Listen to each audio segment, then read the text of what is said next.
El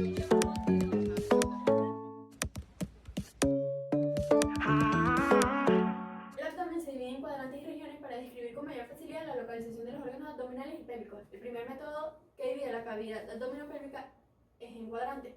Este método consiste en trazar una línea medio sagittal, que es la línea mediana, y una línea transversal, que es la línea transumbilical, a través del ombligo. Los nombres de los cuadrantes abdominopélvicos son el cuadrante superior derecho, el cuadrante superior izquierdo, el cuadrante inferior derecho y el cuadrante inferior izquierdo. El segundo método consiste en trazar dos líneas horizontales y dos verticales, alineadas como en un numeral, solo que sin las inclinaciones. Estas dividen a la cavidad en 9 regiones. La línea horizontal superior, que es la línea subcostal, se traza inmediatamente por debajo de la parilla costal, a través de la porción inferior del estómago. La línea horizontal inferior es la línea transtubercular, que se traza justo por debajo de la parte superior de los huesos de la cadera. Las líneas verticales, las líneas medioclaviculares derecha e izquierda, se trazan a través del punto medio de cada clavícula, inmediatamente mediales a los pezones. Las 9 regiones que dividen la cavidad son el hipocondrio derecho, donde se encuentra el lóbulo derecho del hígado, la vesícula biliar, el polo superior del riñón derecho, la glándula suprarrenal derecha y el ángulo hepático del colon. El epigastrio, donde se encuentra el lóbulo izquierdo del hígado, el plexo solar, el duodeno y la porción pilórica del estómago. El hipocondrio izquierdo, donde se encuentra el vaso, la cola del páncreas, el polo superior del riñón izquierdo, la glándula suprarrenal izquierda, el estómago, el esófago abdominal y el ángulo esplénico del colon. En el flanco derecho se encuentra la región del colon ascendente, el uréter derecho, la parte del duodeno y el yeyuno. En el mesogastrio o región periumbilical está la región del epiplón, el mesenterio, el yeyuno, el ilium, el colon transverso y las asas delgadas. En el flanco izquierdo está el colon descendente, el uréter izquierdo y las asas delgadas. En la fosa ilíaca derecha se halla el ciego, el apéndice secal, el ovario y las trompas de falopio derecha y el cordón espermático derecho.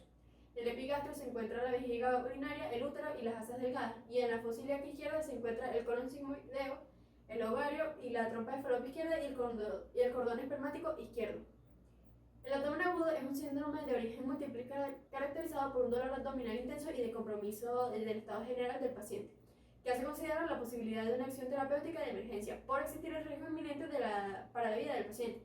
El dolor se define como una experiencia localizada y desagradable, que refleja la existencia de un daño tisular presente o inmediato.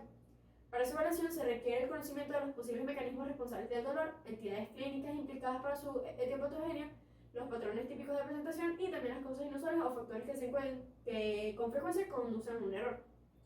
El abdomen agudo se divide en dos tipos, que son el abdomen agudo médico, que se define como un síndrome clínico con dolor abdominal de causa desconocida, que tiene menos de una semana de evolución y que se resuelve con un tratamiento médico, y el abdomen quirúrgico, que es un síndrome acompañado de dolor abdominal, de ser visceral o peritoneal, de aparición brusca, gradual o lenta, que requiere de tratamiento clínico temprano y quirúrgico. Puede ser de origen inflamatorio como apendicitis, colecistitis y diverticulitis, perforativo como una perforación de una úlcera péptica o perforación del intestino, obstructivo por oclusión del intestino delgado o colon o hemorrágico por un traumatismo o un embarazo ectópico. Entre las causas intraabdominales de abdomen agudo se encuentran en el estómago y el duodeno, una úlcera péptica penetrante, el vólvulo gástrico, en el intestino delgado la gastroenteritis, apendicitis, enfermedad inflamatoria intestinal, obstrucción, perforación, isquemia intestinal y diverticulitis de Meckel. En el intestino grueso está la colitis infecciosa, la enfermedad inflamatoria intestinal, la megacolon, la diverticulitis, la perforación y la oclusión.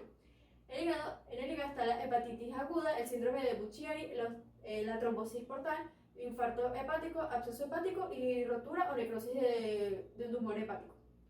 En las vías biliares está la colangitis, la colecistitis y la pancreatitis.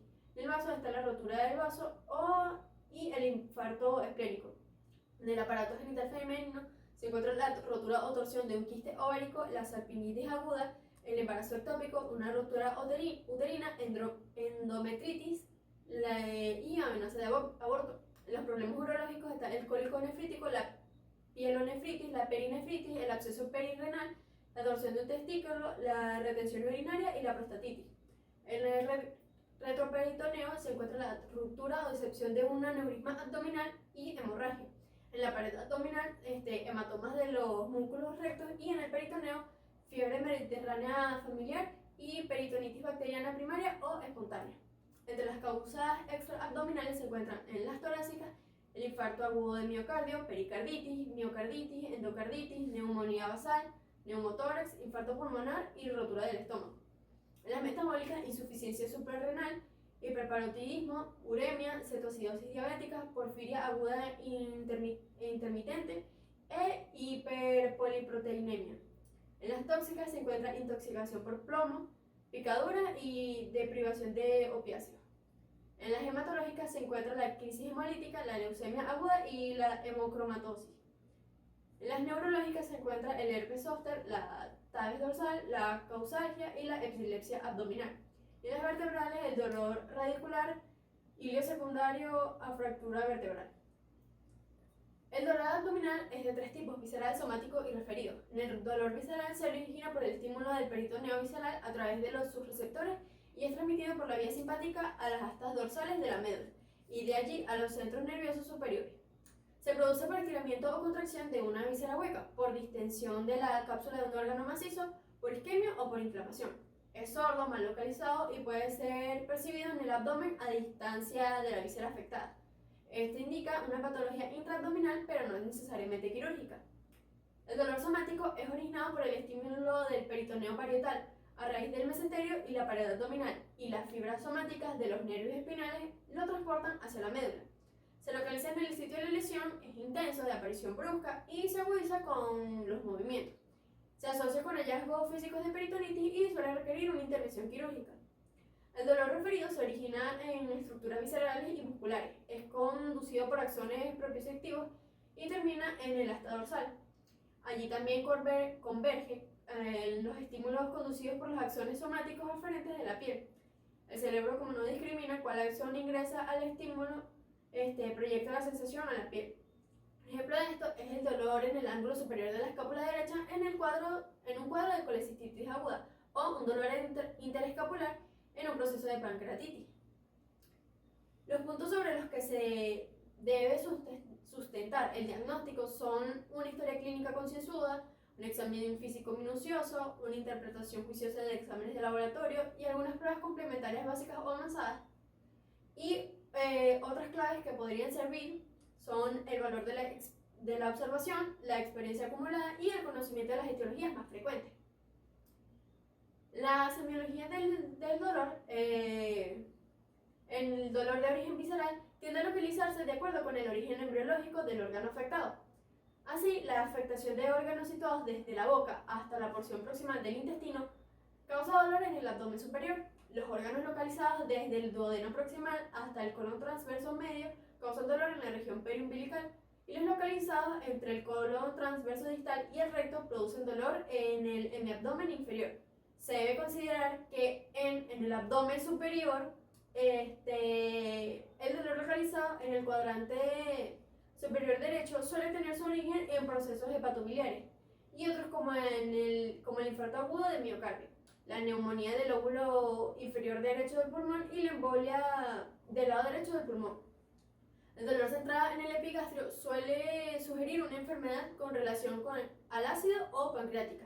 En cambio, el dolor localizado en el hipocondrio izquierdo sugiere una enfermedad pancreática o infarto esplénico.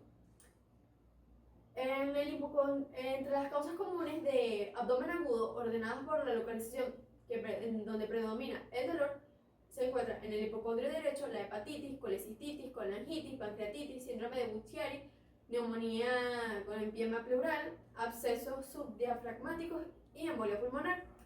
En el epigastrio, una úlcera gastroduodenal, la enfermedad por reflujo gastroesofágico, gastritis aguda, pancreatitis aguda, infarto agudo del miocardio, pericarditis y rotura de un aneurisma de aorta. Y en el hipocondrio izquierdo, el absceso esplénico, infarto esplénico, gastritis aguda, úlcera gastroduodenal con penetración, pancreatitis, rotura del vaso, infarto esplénico, neumonía con empiema pleural y embolia pulmonar. En el abdomen inferior, los procesos que con mayor frecuencia causan dolor son la apendicitis aguda, la enfermedad diverticular del colon, los cálculos renoureterales y la enfermedad pélvica inflamatoria, entre otras causas ginecológicas como el embarazo ectópico. En el cuadrante periumbilical se encuentra la apendicitis aguda en fase inicial, la gastroenteritis, la obstrucción intestinal y la rotura de un aneurisma de aorta abdominal. En la fosa ilíaca derecha se encuentra la apendicitis, salpingitis, endometriosis, embarazo ectópico, torsión de ovario, rotura de un quiste ovárico, hernia inguinal, nefrolitiasis. enfermedad inflamatoria intestinal, linfadenitis mesentérica ileocecitis por Yersinia. En la fosa ilíaca izquierda se encuentra la diverticulitis aguda, colitis isquémica, salpingitis, endometriosis, embarazo ectópico, torsión del ovario, rotura del quiste ovárico, hernia inguinal, nefrolitiasis, enfermedad por inflamación intestinal y el síndrome de intestino irritable. El dolor abdominal difuso, a diferencia de los anteriores, por la localización difusa del dolor, se consideran entidades que comprometen la vida del enfermo, como la isquemia mesentérica aguda. Otras entidades menos graves pueden originar un dolor abdominal difuso, incluyendo la propia gastroenteritis y una diversidad de enfermedades endocrinometabólicas o sistemáticas de dolor abdominal. Entre de origen difuso está la isquemia mesentérica aguda, obstrucción intestinal, la peritonitis difusa aguda, gastroenteritis aguda, síndrome de intestino irritable, enfermedades sistémicas y endocrinometabólicas como la cetocidosis diabética, enfermedad de Addison, fiebre mediterránea familiar, edema angioneurótico y porfiria aguda intermitente. Por irritación, si el dolor es irradiado, si el dolor es irradiado al hipocondrio derecho y zona subescapular, es típico de un cólico biliar o colecistitis. El dolor de cinturón suele aparecer en individuos con bajo umbral frente al dolor, marcada por una distensión gástrica o intestinal o pancreatitis. El dolor irradiado a la espalda es característico de los procesos biliopancreáticos, úlcera péptica con signos de penetración o perforación, patología renoureteral o vertebral, procesos ginecológicos y de aneurisma de aorta abdominal. La irradiación a la ingle es más que todo por un aneurisma en la aorta disecante y por un cólico nefrítico. Depende de la forma del comienzo, si un dolor es de comienzo súbito, sugiere perforación de una víscera hueca, oclusión, la oclusión vascular mesentérica o torsión de un quiste ovárico. El cólico nefrítico y la pancreatitis aguda también pueden originar un cuadro de dolor de comienzo brusco o que adquiere una intensidad extrema en pocos minutos.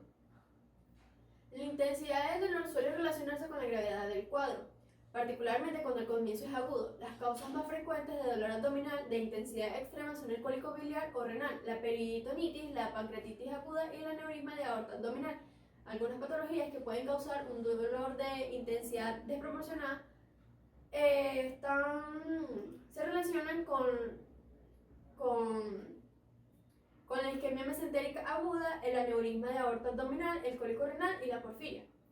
Los síntomas asociados del abdomen agudo son las náuseas o vómitos, anorexia, alteraciones del ritmo intestinal, características de las heces, hematemesis y o melenas, rectorragia, emisión de heces y gases, leucorrea, netrorragia, alteraciones menstruales, pérdida de peso, fiebre, ictericia, dolor abdominal, entre otros. En el examen físico debe comenzarse con una evaluación de estado general, la actitud del enfermo, ya sea agitado o inmóvil, el registro del pulso, la tensión arterial, la frecuencia respiratoria y la temperatura, así como la fiebre, la coloración de la piel y el estado de la hidratación. Algunas condiciones como la oclusión intestinal, el infarto mesentérico y el ilio asociado a la peritonitis suelen asociarse a un secuestro importante de líquidos en el tercer espacio que pueden influir en la condición hemodinámica. Se inspecciona el abdomen para identificar la presencia de hernias, cicatrices quirúrgicas, a menudo implicadas en la patogénesis de oclusión mecánica del intestino. La auscultación se realiza para determinar la frecuencia de ruidos intestinales que reflejan el peristaltismo. Es normal y normalmente oscila entre 2 a 12 por minuto. La presencia de silencio abdominal durante más de 2 minutos sugiere un cuadro de peritonitis difusa aguda. En cambio, la existencia de ruidos hiperactivos de elevada tonalidad, el peristaltismo de lucha, da a sospechar la presencia de una obstrucción intestinal en su fase más precoz. La identificación de soplos vasculares y de ruidos de fricción sugieren la presencia de un aneurisma de aorta o de un infarto esplénico respectivamente. La palpación del abdomen se realiza comenzando desde el punto más alejado de la zona del problema con el fin de no provocar una contractura abdominal que dificulte la palpación de las otras áreas. La aparición del dolor tras una percusión suave sobre el área del problema hasta algunas maniobras simples como la tos o la caída de los talones sobre el suelo proporcionan una información suficiente y poco traumática. La palpación de una masa pulsátil siempre debe sugerir la presencia de un aneurisma de aorta. En personas mayores de 50 años debe realizarse siempre una búsqueda intencionada de este signo. La maniobra de flexionar las piernas sobre el abdomen con el paciente en decúbito supino facilita esta maniobra al relajar la pared abdominal. El signo de Rossby consiste en provocar el dolor en la fosa ilíaca derecha del paciente cuando se ejerce presión sobre el lado opuesto, que vendría siendo la fosa ilíaca izquierda. En la maniobra de psoas se coloca la mano en la fosa ilíaca y se le ordena al paciente que flexione el muslo oponiéndose a dicha flexión con la otra mano. Se considera positivo si se produce un dolor intenso en la zona. Si es positivo, puede presentarse apendicitis retrocecal, abscesos del psoas y algunas pancreatitis. Se produce por irritación del músculo del psoas y procesos retroperitoneales. El signo del obturador se flexiona el muslo del enfermo y se le realiza la rotación interna o externa, produciéndose un dolor intenso. Es positivo en la apendicitis pélvica y abscesos intrapélvicos. La maniobra de Murphy consiste en que el paciente, si interrumpe bruscamente su inspiración, mientras que el explorador está palpando el hipocondrio derecho, es positiva. Esta maniobra debería sugerir el diagnóstico de la colecistitis aguda, aunque su sensibilidad puede estar muy disminuida en los ancianos. La maniobra de Canet consiste en palpar la región abdominal afectada por el dolor, frecuentemente el hipocondrio o la fosa ilíaca derecha, a la vez que se invita al paciente a contraer la prensa abdominal incorporándose sobre la cama sin apoyarse con las manos. Cuando el dolor tiene un origen parietal, se incrementa notablemente de intensidad con una exactitud diagnóstica del 95%. En el examen del recto se explora la próstata y vesículas seminales, el útero, se buscan masas rectales, ocupación del fondo del saco de Douglas y exacerbación del dolor a la presión. Es importante observar al retirar el guante las características de las heces y si existe sangre, moco o pus en las mismas. En la exploración ginecológica se examina el útero y anejos, masas de desencadenamiento del dolor a la palpación del cuello, entre otras cosas. Los exámenes auxiliares tienen un valioso apoyo al diagnóstico y entre ellos se encuentra el hemograma, hemoglobina y hematocrito, que son básicos porque si hay un aumento leucocitario con un aumento de abastonados, indica la desviación izquierda, orientando hacia un proceso infeccioso. Si la hemoglobina y hematocrito están por debajo de sus valores normales y si en la anamnesis hay historia de traumatismo abdominal en el paciente, hay un cuadro de hemorragia intraabdominal. El examen de orina es utilizado para descartar la infección del tracto urinario, sobre todo en mujeres por ser más propensa a ella. El dosaje de amilasa y lipasa se debe realizar rápidamente y si los resultados arrojan niveles altos, hay pancreatitis. En la radiografía simple de abdomen se requieren 3 incidencias. La placa del abdomen frontal de pie, que permite ver eventualmente niveles hidroaéreos, la placa del abdomen frontal en decúbito dorsal, que permite ver el aire hacia arriba y el líquido en las zonas declives, y la placa del abdomen en decúbito prono, donde el aire se desplaza hacia las zonas laterales y a la ampolla rectal. La ecografía y la tomografía permiten el diagnóstico de una gran variedad de patologías, y el lado peritoneal con suero fisiológico se realiza en caso de un trauma abdominal cerrado.